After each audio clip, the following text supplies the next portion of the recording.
Olá pessoal, tudo bem? Meu nome é Tâmara Cavalcante, eu sou gerente de planejamento orçamentário aqui na Secretaria de Educação.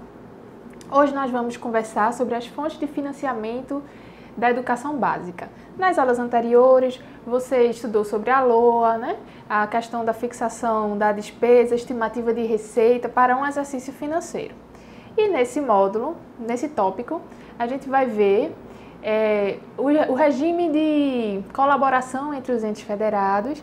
A gente vai estudar também sobre a vinculação constitucional para o gasto com despesas educacionais, aquela questão dos 25% dos estados e municípios. A gente vai estudar um pouquinho sobre o salário educação, vai ver como é que se dá as despesas com manutenção e desenvolvimento do ensino e finalizaremos o nosso tópico falando um pouquinho sobre o famoso Fundeb, que é o Fundo de Desenvolvimento da Educação Básica e Valorização dos Profissionais do Magistério, ok? Você deve, através do PDDE, seja através da administração direta, né?